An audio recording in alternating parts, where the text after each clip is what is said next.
Ibu Faza kemudian berkata, "Maaf, tapi apakah kalian tidak tahu kalau Faris dan Faza sudah tidak lagi di sini?"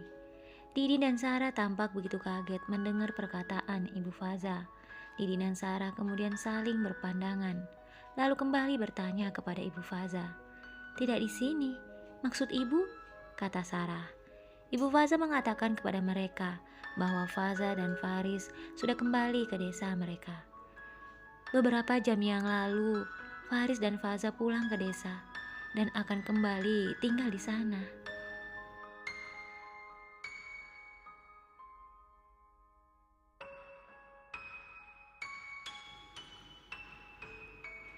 Didi dan Sarah seakan tidak percaya dengan apa yang dikatakan oleh Ibu Faza. Kembali ke desa, itu artinya mereka tidak lagi tinggal di sini. Ibu Faza mengangguk. Ya, seperti itulah. Tapi mereka akan sering datang ke sini untuk mengunjungi kami. Kini Didin yang bertanya, "Apakah ibu tahu kenapa tiba-tiba saja Faris dan Faza memutuskan untuk kembali tinggal di desa?" Ibu Faza menggelengkan kepalanya dengan wajah sedikit sedih. Itulah yang ibu tidak mengerti. Mereka sama sekali tidak ingin menceritakan alasan mereka tiba-tiba saja pindah.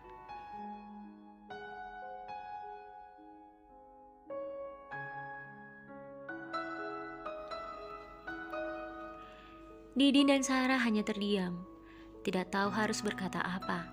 Di dalam hati mereka berpikir, mungkin masalah Faris dan Sarah lah yang membuat mereka memutuskan untuk kembali ke desa.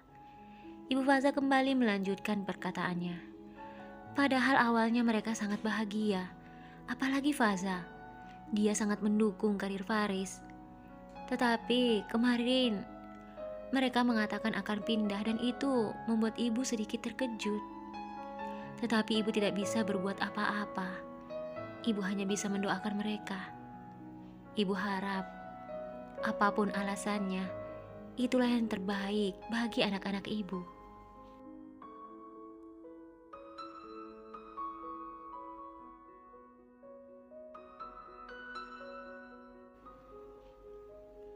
Sementara Sarah yang hanya tertunduk berkata dalam hati, "Mungkinkah Faza mengetahui tentang apa yang kurasakan pada Faris?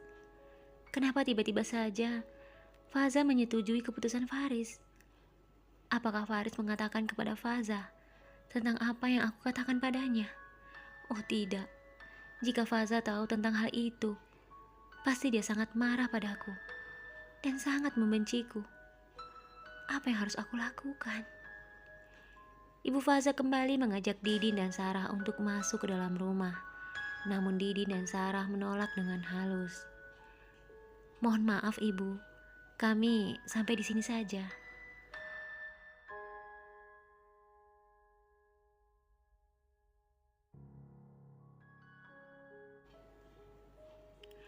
Didi dan Sarah kemudian pamit kepada Ibu Faza untuk pulang.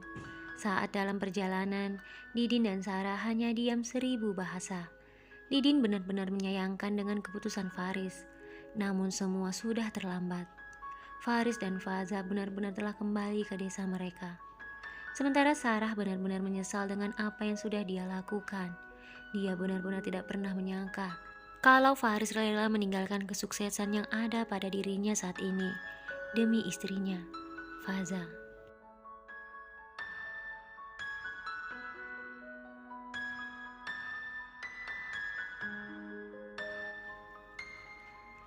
Sarah berkata pada Didin, "Aku belum pernah melihat cinta seperti ini, Didin. Faris yang hidup sukses, rela meninggalkan semuanya hanya karena cintanya pada Faza. Jujur saja, aku benar-benar sangat cemburu dengan hal ini. Faza sangat beruntung memiliki Faris. Karena tidak semua laki-laki seperti dia yang rela melakukan apapun karena begitu mencintainya." Didin melirik Sarah. "Dengar Sarah, jangan pernah berpikir bahwa laki-laki yang seperti Faris hanya satu di dunia ini. Mungkin di luar sana banyak laki-laki yang seperti Faris, namun kamu belum menyadari hal itu."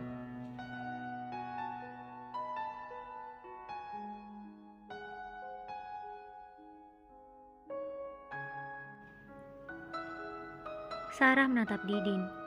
Jika memang ada, aku berharap Tuhan sisakan satu untukku. Didin tak menjawab perkataan Sarah. Didin kemudian mengantar Sarah kembali pulang ke rumahnya. Sementara Faris dan Faza yang baru saja tiba di rumah disambut bahagia oleh keluarga Faris di rumah orang tua Faris.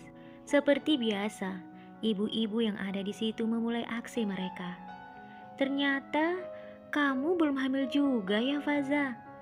Faris dan ibunya secara bersamaan langsung melihat ke arah Faza yang langsung tertunduk.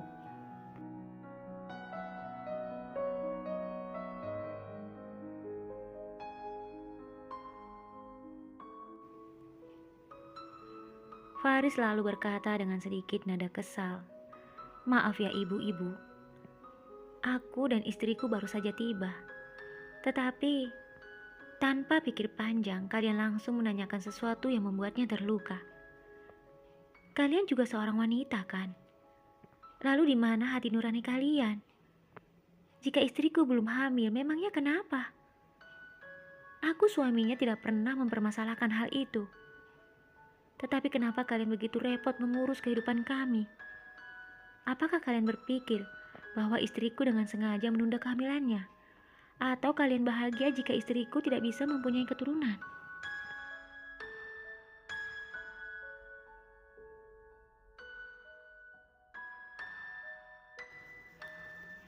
Ibu-ibu itu hanya terdiam mendengar perkataan Faris.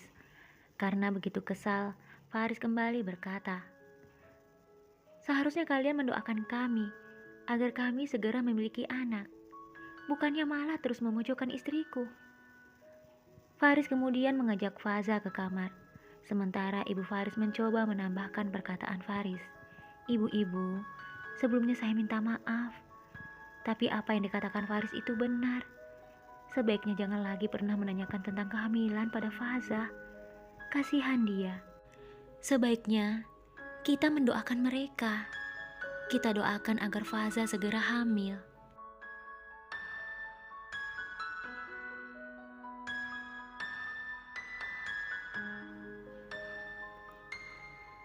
Ibu-ibu itu kemudian berkata, "Iya Bu, kami menyesal dengan apa yang sudah kami katakan.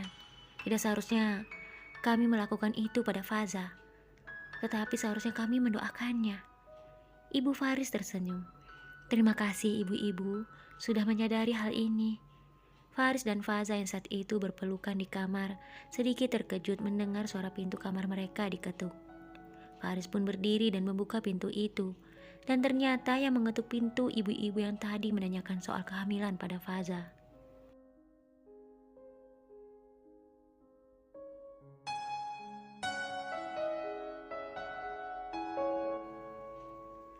Faris pun tampak heran, dan sebelum Faris mengatakan sesuatu, ibu-ibu itu berkata, "Kami ingin bertemu dengan Faza, Faris." Faris menatap ibu-ibu itu satu persatu. Untuk apa? Untuk membuatnya sedih lagi? Ibu-ibu itu dengan cepat menggelengkan kepalanya. "Tidak, Faris. Kami ingin meminta maaf pada Faza." Faris yang berwajah kesal kini berubah. "Baiklah, silakan masuk." Ibu-ibu itu kemudian masuk dan memeluk Faza. "Faza, tolong maafkan kami ya. Kami sudah keterlaluan padamu. Kami berjanji, kami tidak akan mengulangi hal itu lagi." Faris benar. Kami benar-benar keterlaluan padamu, Faza.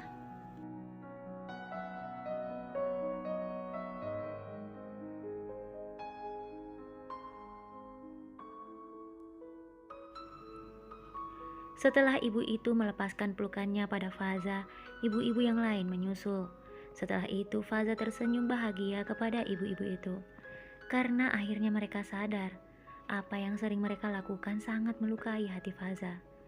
Setelah tidur semalam di rumah orang tuanya, Faris membawa Faza ke rumah mereka yang berada di tengah-tengah sawah. Setibanya mereka di dalam rumah mereka, Faris dan Faza saling berpandangan lalu tersenyum. Faris kemudian menggendong Faza keliling rumah sambil tertawa.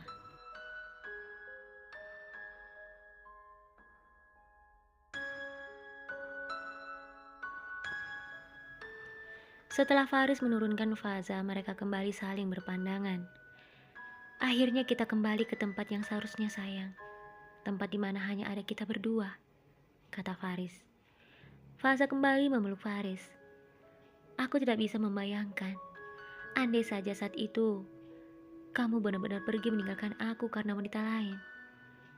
Apakah kamu tahu, sayang? Aku sangat takut kamu pergi meninggalkan aku. Karena aku sadar, aku bukan wanita yang sempurna untukmu. Aku bukan wanita yang bisa memberimu keturunan.